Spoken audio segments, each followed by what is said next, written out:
Assalamu alaikum, family. Welcome to the Sajdah channel. This is our morning coffee talk. We usually talk about business on this channel on this day, but today we're going to talk about a talk that I've done many times. Many of you all have seen me do it in a lecture standpoint. You've seen me do it in a webinar. You've seen me do it on radio. You've even actually seen me do it as a podcaster. But we're going to put a little bit different twist on it. We're going to talk about big egos, little pockets. Something that I learned many years ago that helped me to expand in the space of quantum development and quantum success. So it transitioned me from linear work and linear thought and linear revenue streams to quantum or multiple. So sit back, grab you some coffee. I got mine. And we'll be back in a couple of minutes after these quick commercials. And we're going to talk about big ego, little pocket. See you in a few.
O Allah, guide me among those whom Thou hast guided aright, and preserve me among those whom Thou hast preserved, and befriend me among those whom Thou hast befriended.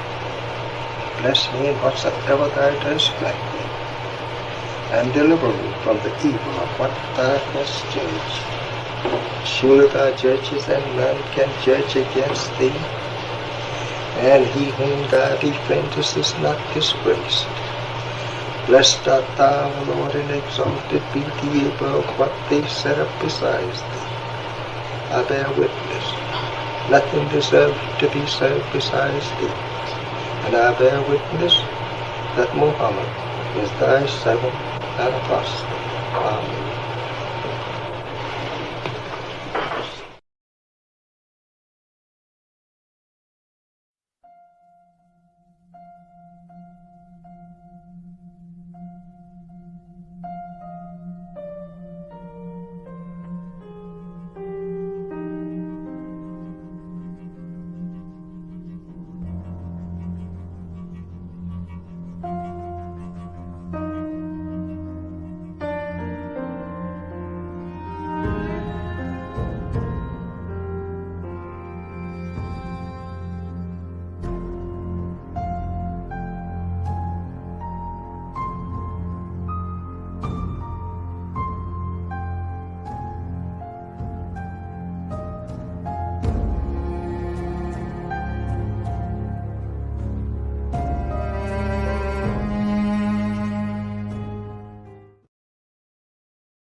Assalamu alaikum, family. Welcome to the Sajdah channel this morning. How's everybody doing? I pray you all are extremely well.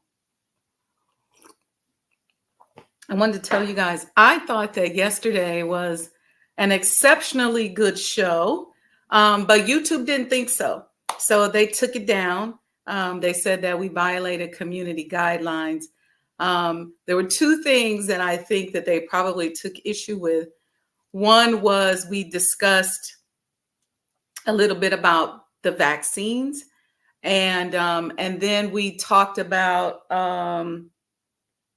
just the making of America, the capitalism, the linear history of capitalism is what we covered. It was just facts. It was nothing other than facts. But and then the vaccine part was just my stance based on the teachings of the Honorable Elijah Muhammad and the Honorable Minister Louis Farrakhan. But they didn't like it. So, but I have it recorded. And so we'll put it up somewhere so that you all can see it. And I noticed this morning that they didn't send out notifications, probably because they had to take the show down yesterday. So they probably said, we're going to suppress these numbers today. So if you're watching live now, nudge a friend, nudge a brother, nudge a sister. Tell them, your girl is on live. She's going to be talking about big ego, little pockets. This is a talk that I've done now for years. I've done it in a lecture format. I've done it in like a table talk with staff. I've done it on the radio. I've done it as a podcaster. I've done it as part of a webinar. I think somebody brought me on to do it as part of a webinar. And it's based upon a lesson that I learned back in the day. And back in the day, when I was starting out in business, I was approached a lot by multi-level marketing schemes, if you will. And I don't mean schemes negatively. I just mean schemes. So I say that because in the US, the word scheme has a negative connotation. But like in Africa, for example, instead of saying insurance plan or insurance program, they say insurance scheme. So I'm saying a multi-level marketing scheme. And at one of those events, I was in a phase there, probably somewhere in my late 20s, where I was working at the National Center and then starting to put my tentacles out there as a professional. So I started selling real estate. I started doing these multi-level marketing things. And I think what was always so interesting is that I always ended up in sales type of positions when I started putting my tentacles out there. And I found out how big sales was for my journey as an entrepreneur. And I did not realize that prior to that time. I thought that because I was a good organizer, I was a good project manager, I was good at accounting and budgeting, and I used to do a lot of event planning. I felt like because I was good at that, people would find out about it. And I don't know how I thought they was going to find out about it, but I thought that people would find out about it. And then they would bring me on board and hire me and pay me a lot of money to do what I do. But what I found out was that was not the case. And I kept putting that square peg in the round hole, or at least attempting to, by trying to just go, okay, I'm in business, but I wasn't getting any customers. And then I started to explore sales because I was doing horribly at real estate sales. I was performing horribly in multi-level marketing. And then I thought, but I know a lot of people. So I'm like trying to put all of these pieces together. And I remember sitting in my apartment saying, I know hundreds of thousands of people. There's no reason why I can't sell stuff. And I know people that are looking to buy the things that I'm selling. I was selling telephone services and I was selling real estate. I was like, this is ingenious. Why? What's my problem? And as I really started to be honest with myself, one attribute that I have is that I am blessed to have the ability to just be honest with myself and to be able to go inside of myself and say, what are you doing? What are you not doing? What could you be doing better?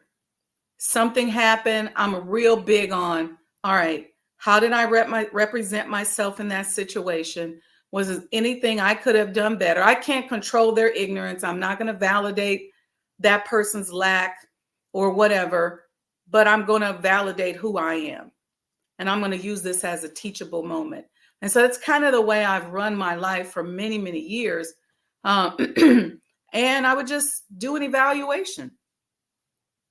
And so in doing that evaluation, I started to realize that there were two primary reasons why I couldn't sell. My ego was big. My ego was big because I had come from a background with good grades. I was always the top of the class. I was the best of the best. And I was good at what I did. And I felt like people should just know. People should just know it. I should just be able to come around and hang around and people see who I am and see what I do. Ooh, big mistake. Big mistake. And then when it came to sales, a lot of the sales techniques of, getting your lead sheets, putting everything together, learning how to talk, learning how to put a pitch together, all of that, my ego was too big for that. Also because in college, I was taught some hierarchy about entrepreneurship versus being in the corporate space.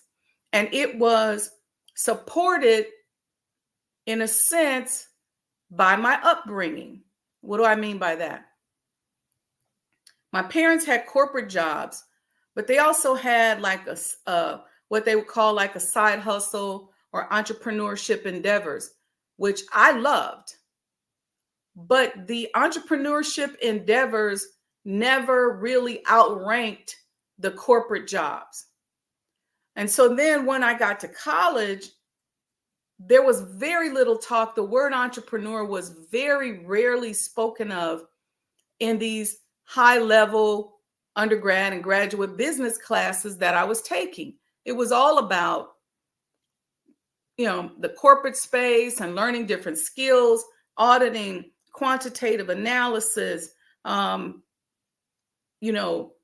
financial analysis. All these skill sets were given hierarchy over entrepreneurship. And it's very subtle. So when I decided that I was getting ready to start my businesses, I realized that I was adverse to selling, to working hard. And what was interesting about me is I was okay with working hard and busting my butt for somebody else. In a corporate capacity, when I was in corporate, whether it was at the National Center, wherever it was, I had no problem.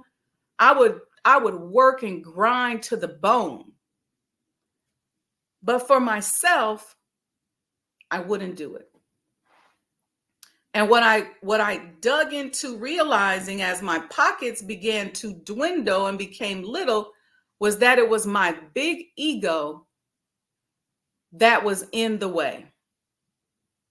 And I know sometimes people get confused when we talk about ego because we think about ego, a person being arrogant. But ego is more than that. Ego is anything that makes you want to feel so special that you edge God out. And we're going to look at a video with Dr. Wayne Dyer, who may Allah be pleased with him, who is one of my virtual mentors. I never met him. But just amazing teachings on this subject. But before I started going deeper into Wayne Dyer and some of these other studies, our study guides in the Nation of Islam, called Self-Improvement, the Basis of Community Development, is an amazing healing tool for these types of things. And then I found that I wanted to go deeper because I wanted to share it. And even in some of the classes that I taught, I would share things about the ego. Because even for a lot of people, when they convert to Islam, it's the ego that gets in the way, right? So we come in, we feel like we know some stuff. Usually it's not until you hit rock bottom that you're like, look, I don't care. Islam comes after all else fails. What y'all got? But a lot of people don't come in after hitting rock bottom. A lot of people are right there on the edge. It's interesting. It's cool. And even if they do come in, it's really an ego-based entrance, because it's like, I love this. I could do this. And then they start to see where maybe they could feel special, more special maybe than they were out in the world. And so they come on in, and that ego continues to drive them as they navigate their life as a Muslim or a Christian. Very real talk. So this ego thing, this nasty thing where we edge God out, is something that we have to explore. Now, in the context of conscious entrepreneurship, it's big ego, little pockets. Okay. It's big ego, deprived community. Okay. It's big ego, and you're functioning on a very linear level. You're not quantum, you're not multifactorial, you're very linear, because the ego is just looking for ways in which it can feel good. And it doesn't care if it can feel especially good or especially bad, right? Because a person can be sick and make themselves sick because of their big ego. Because in being sick, they get attention. They get to talk about it. They get to be able to show that they're special. They make up stuff about the doctor, talking about how they're a miracle and how they're all of that. And the doctor said that they never seen nobody like me before. And, they get to do all of that kind of stuff. So that's ego too. So let's look at this video from Dr. Wayne Dyer. He's talking about the ego. And I think it's something that we really, really have to focus on, because the whole coming of Master Prophet Muhammad, the presence of God in the world, is about a quantum dimension change. It's a shift that we all have to be ready for. And we're on the cusp of another big shift that we've been getting ready for a number of years. But if we don't work on this ego stuff, we're going to be stuck out there in this old dimension, and we're not going to receive the information, the revelation. We're not going to understand how to move and how to roll after this next quantum transition takes place. All right. Let's see what we got here. Years back called Change Your Thoughts, Change Your Life, which was based upon the ancient teachings of Lao Tzu in a book called the Tao Te Ching. Lao Tzu reminds us that all being originates in non-being. Jesus put it this way in the New Testament: it's the spirit that gives life. That you didn't really come from your parents. You really, all of us came from this place called spirit. That when you showed up here in this world, you showed up here from a tiny little drop of human protoplasm, a speck, if you will, and everything that was in that little speck that became you, everything that you needed was in that tiny little speck. One of the most important metaphors that I ever use is that the first 9 months of your life, from the moment of your conception until the moment of your birth, everything was being handled for you. There was nothing for you to do. You don't get consumed with the color your eyes are going to be or what your body is going to look like. It's all taken care of for you. You just surrender. I call it a future pull. And it's pulling you in the direction of whatever it is that you were supposed to be. And to me, it's not too great a stretch to say if everything you needed for the physical journey was already handled in there, then why not everything for the rest of the journey as well? All of your purpose, it's in there.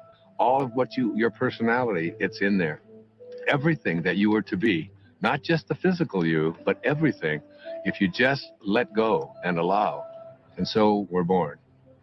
And we look at this beautiful little creature. As parents, I have 8 children. I've seen it happen many times. And you look at this beautiful little child and you look at it and you say, great work, God. Great work. Couldn't be any better. We'll take over from here. And then we're surrounded by all these people, our family, our culture, wherever we go. And we begin to be told that we can't really trust in who we are. We have to trust in something outside of ourselves. And we're on a journey towards ambition. Once you begin to say, we'll take over from here, you introduce something, you just take this perfection and you just edge out the creator. You edge God out. E-G-O. Ego. This ego is the part of us that starts to tell us who you are is not this perfect divine creation, this piece of God that you came from. It doesn't say that. It says who you are is what you have. It begins with things like our toys, and then our bank accounts, and then the possessions that we have. Before you know it, we begin to identify ourselves on the basis of our possessions. We begin to take on a set of beliefs about the more that I have, the more valuable I am as a person. And so we spend our lives taking these young children and immersing them in a culture that emphasizes more. It becomes almost a mantra of the ego. You have to have more. And the more you have, the more you are aware of how much other people are trying to take it away from you. The more you get consumed with how do I protect it and how do I make more of what I have. The dilemma here is that if you are what you have and things go away, then who you are also goes away in the process. Second component of this ego is the idea that not only is who I am what I have, but it's what I do. And what I do becomes this thing called achievement. And in this whole world of believing that I am what I do, we become consumed with this whole idea of my success, my value, my worth as a human being is based upon how much I accomplish. So I have to make more money, I have to get a promotion, I have to compete with everybody else who's trying to get what I have. We are taught this over and over and over again. All of our young people are taught this when they go out into athletics. The most important thing you can do is be number one. And you say, we're number one, we're better than everybody else. And we constantly find ourselves in this competitive notion again of believing that our world is one in which we have to compete. That's what the ego says. Now, the third aspect of this is the idea that I am what other people think of me. That is, I am my reputation.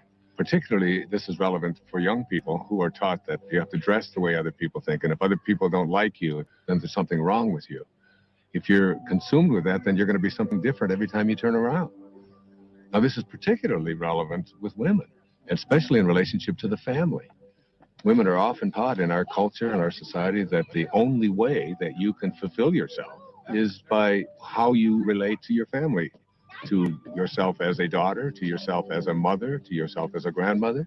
And while these are very important and creative aspects of every woman's life, if that's the choice that they make, it's not necessarily the only thing.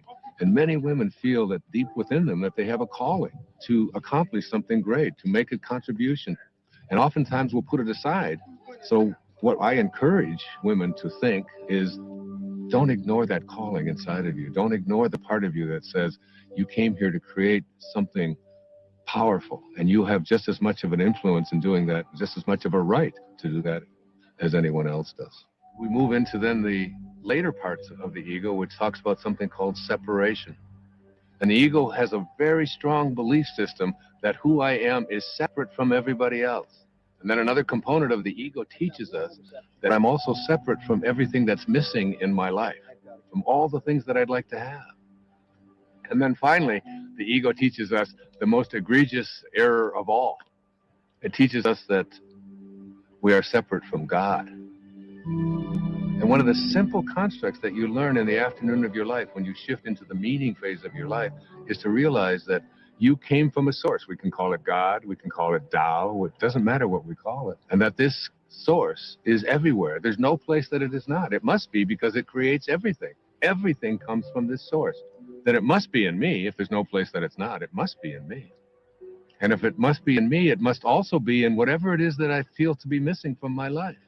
If you know that, then in some way, everything that's missing from your life that you would like to have, you're already connected to it in spirit. And all you have to do is figure out a way to align yourself with that and have a knowing that you're already connected to it. You just have to bring it on its way.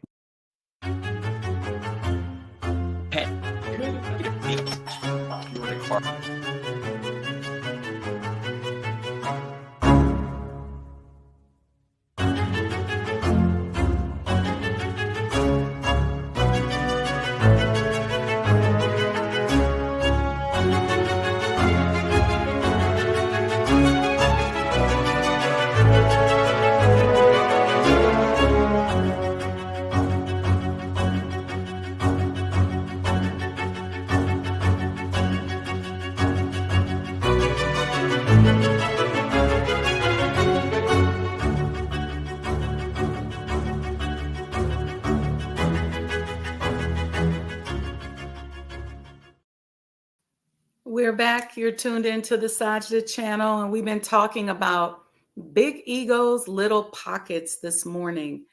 And that was a very powerful video from Dr. Wayne Dyer. May Allah be pleased with him, who spoke about the machinations, the development of the ego. And so I encourage some of his work. I also encourage our self-improvement study guides for those of you who have access to that. And I also encourage you to get a coach. You saw my coaching video. I do a lot of coaching to help people dissolve these aspects of their ego. There's a part of your ego that is necessary. I'm not one of these believers that no ego, that you should not have ego, because your ego is what helps define the sovereignty of who you are as an individual. The key thing is to use it in a way that fuels you to become one with the Creator. And as I mentioned before we went to the video, we are moving into a space where a major shift is about to happen in the universe. And we don't know when it's going to happen. It's coming very soon. But that shift, you know, when it first happens, we're going to be clouded with a lot of propaganda. We're going to get hit with so much propaganda. You know, even to be honest with you, it may even be a situation where, you know, all of a sudden we're going to see a lot of media and a lot of press, you know, on us in the Nation of Islam. We're going to see a lot of attention. You're going to see people talking about it all over social media, all over the news. But remember that that can be a distraction, because what's really happening is the quantum shift that's happening in the universe. And we want to find ourselves in a space where we're ready for it. We got to find a space where we're ready for it. We want to find a space where we're open enough, subsequent to the transition and during the transition, and even now, because it's starting to happen now, where we can receive messages and energy and downloads that help to govern how we move, how we open our businesses, how we teach our children, how we handle one another, how we settle our differences, how we make a commitment to one another that is above and beyond, that's unconditional, how we make unconditional commitments to one another. So we want to be in this space where we become much more open to receiving the energy, the downloads. It means that we're going to have to get quiet. See, everybody's a medium, everybody's psychic, everybody's clairvoyant. We just sometimes have more noise around us or more noise in our head that prevent us from hearing and thinking on a metaphysical level. Many of us are going to find ourselves in positions of leadership that we may have imposter syndrome about, because we may feel like, man, how did I get here? That's when, again, you're going to go into your space. You're going to remove your ego, because see, the ego's going to say, you ain't supposed to be here. What makes you think you're supposed to be, blah, blah, blah. So again, you're going to keep talking that. What I'm saying is, once we learn to get this ego out of the way so we don't edge God out, we'll be able to hear why he put us at the table, why we got this position, why we're in this opportunity. And literally, as we're moving and making decisions, we'll be able to say, download into me what I need to make this decision. Download into me the information that I need to handle your people properly. Download the information that I need so that I have everything that I want so that I can do your will. Download the information and download the attraction power and bring to me. And then there'll be things that you don't even know to ask for that are just going to come. And then that's when you're going to say, make me aware of what you've already deposited in me that I need for this next phase. And how can I help you in this next dimension? What can I do? What's my role? You see, Super Sam Clark says, encouraging God's oneness versus edging God out. I love that. I love that. Let me put that on the screen. Yeah, the ego is either going to, it can either use you and your personal sovereignty to help you become one, or it can edge God out completely. And the thing that we want to make sure, because this happens a lot in our culture, around what appears to be a death experience or a transition experience, we like to compete over who was the most hurt, who had the most special relationship, and there's this competition back and forth, and who can cut up the most. We have a tendency to do that. That's very, very elementary, very childlike. That's not where you want to be. That is edging God out. Where you want to be is, what is my role during this new dimension? What can I do to keep and maintain the cohesiveness of the community? How can I be a role model of submission? Right?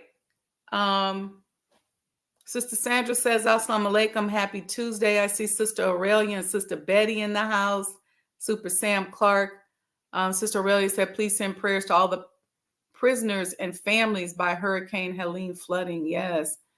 We'll do that at the end. So this morning, I told Allah that I wanted to kind of revive my big ego, little pockets talk.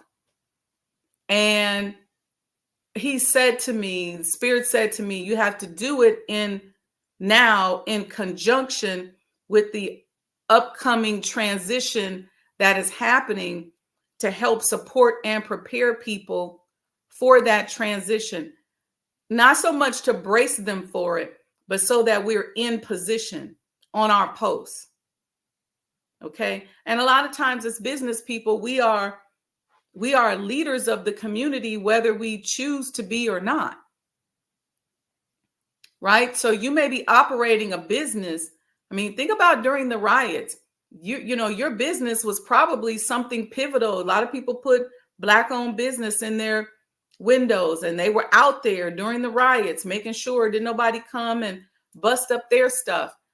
But what do we do in a case where there's some kind of massive, what do we do when the world packages an incident as a massive negative thing? And it's not really that. Are we prepared to manifest in the face of controversy? I've been talking about this for years now on the Sajdah channel, manifesting in the face of controversy, meaning the media and people are saying one thing, like they said, the Honorable Elijah Muhammad is dead. Here's a funeral. The world mourns the loss. You saw the headlines. But so we've been through this once. And so now let's start getting ourselves ready to be so in tune and so tied into one another that we come together and put all the puzzle pieces together in the midst of whatever the world is saying, so that that spiritual army is ready to receive instructions and we can continue to move forward as instructed. Big ego, little pockets. And it seems shallow on the surface, but everything is little. Your pockets, your resources will be small, especially during that time if your ego is out of control. And I'm not talking about just being arrogant. Some of us are scary and fearful people because of our ego. Meaning what? A lot of us don't get up off the couch to do anything. We play everything safe, everything scripted, really because we're scary. We're afraid. What are we afraid of? We don't want to admit it. We're afraid of being hurt. We're afraid of being sad. We're afraid of not looking perfect. We're afraid of not checking all the boxes. And so that person too has a big ego, because it's the ego that's telling you, man, you better be careful because they're going to hurt you. Man, you better not go over there because something's going to happen. Man, you better be cool because blah, blah, blah. You know, don't look like you really down with them because somebody might think something of it, but it's so stupid. I could go into that. It's just so silly. So the point that I'm making is working on the ego right now, starting today, whether it's a good ego or a bad ego, whether it's a sad ego or a happy ego. Okay? Whatever your ego, however your ego shows up in your life, your ego may show up as your massive insecurity. And it's your massive insecurity that has become a God in your life that you now worship and obey and bow down to. That's your ego. It could be your massive distrust of other people that runs your life, that rules your life, that you bow down to. That's your ego. Because the ego is saying, I'm gonna keep myself special because I'm gonna keep reminding you about how much you don't trust people. And so now the ego is running your life because the ego is able to be special, especially bad though, but special because it's going to keep its voice louder in your head than the voice of God.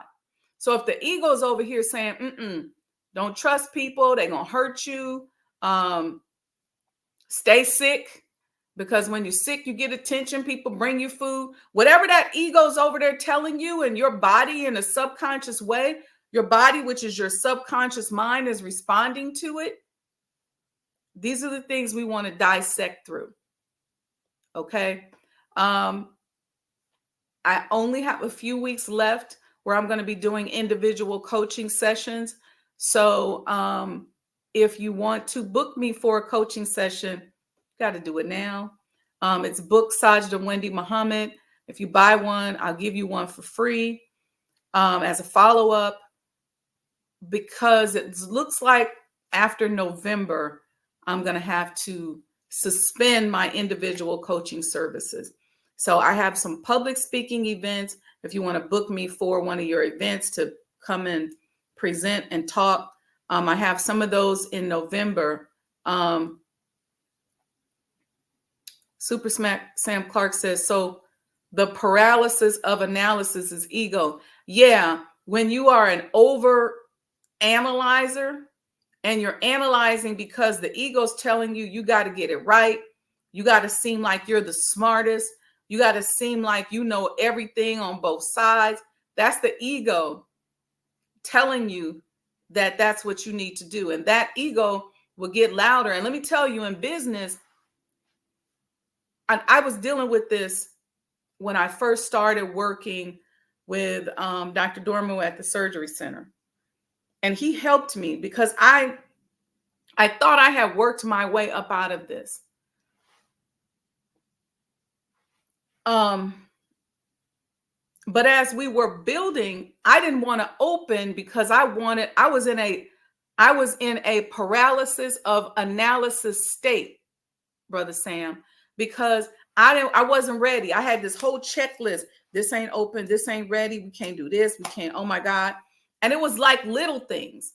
And so he was saying to me, well, we're opening Monday. And I was like, we can't. We ain't ready. And he was like, well, what? And he got real irritated. He said, well, what we got to do? So as I started listing the things on my checklist, I started realizing it was small, but my ego was still saying, you can't go out like that. And he said, we going. We getting ready to open. We pulling the trigger. And I was like, oh my God. And so through that process, I learned that everything is not necessarily going to be perfect, that we had to go ahead and get it open, because the longer we didn't open, we were losing more money. So people who try to make you think, oh, it's got to be so perfect, it's never going to be perfect, because even once you open, even once you've checked all your boxes and you open the business, you're going to find that there are more things that maybe you didn't discover, or more issues that come up. And so you got to get out of your ego so that you can hustle and become a problem solver. But again, you'll be paralyzed if you don't get up out of it. You'll either be paralyzed and you won't want to start, or you'll be paralyzed once you get open, because you'll feel like, oh, it's not perfect and things should be perfect. But there's people with businesses that started in garages, in spaces that were far from perfect. And so we got to dial that back a little bit. But that experience helped me to begin to put that kind of thing to bed. And speaking of our family members, whether they be prisoners or not, who are impacted by Hurricane Helene, I want to take a moment to ask Allah to cover them, to help them, to support them, to give them the resources that they need as survivors. And those who have lost their lives, may Allah be pleased with them. And ask Allah to diminish, be it His will, the number of lives that are lost. And that any property that is lost, that we find a way to transition into our love for God and our love for one another and our sense of community. to replace the property, to upgrade the property, to put the value of the property in its proper place. And I pray that institutions, individuals are impacted and that Allah intervenes and helps people who are vulnerable, like our prisoners and children who don't have a will. They can't get up and run away. They're dying in flooding waters and prisons filling up with cells, filling up with water like fish bowls. It's not a way to die. And I'm just praying for them that some intervention and interference occurs that helps to save them. Let's start thinking about our families right now. Okay, family. So with that, I hope you enjoyed this talk today on Big Ego, Little Pockets. Let me know in the chat if you did. Hit that super chat button. Make sure you support. This is information that we give, that I give based on my experience and downloads that I receive that I have to share. I can't just hold on to it. So I just ask that you give something in return. Give a love offering. Go to Sajdah Enterprises. Thank you to all of you who have done so. You can go to Cash App, Sajdah Enterprises. You can Zelle me at wendy100m@gmail.com. Thank you for those who have done that. You can hit that super chat button down there at the bottom right. Say something in the chat. Give a few dollars there as well. So thank you, thank you, thank you, thank you. All praises due to Allah. Did y'all get y'all Sajdah Oud oils yet? You should. I'm telling you, even the holidays are coming up and many of us will be having people over, friends over. Y'all don't act like y'all not getting ready to have folks over. And you can put this beautiful oil in your diffuser and just illuminate the energy in your house. It just smells so good. Even if you're not a person that wants to wear oil on your skin, get the diffuser. I'm going to get some diffusers and offer them as well, but get the diffuser where you can just put a few drops in there. And trust me, if you could see how good it smells right now in my house, because I just put a few drops in the diffuser. I also have or you can also do it this way with incense. If you burn like wood incense, you can just put a couple drops on the wood. But amazing smell, amazing smell. It was curated with prayer and intention. And I really, really, really, really pray that you all would get it. So we're asking Master Fard Muhammad, we're asking the mighty three of them, the Honorable Elijah Muhammad and the Honorable Minister Louis Farrakhan, to bless us, have mercy on us,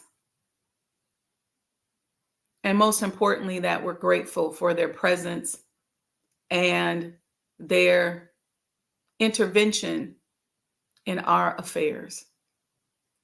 And so anything that we asked today, that we sent up today as a prayer, a request, a download, whatever, we ask in their names.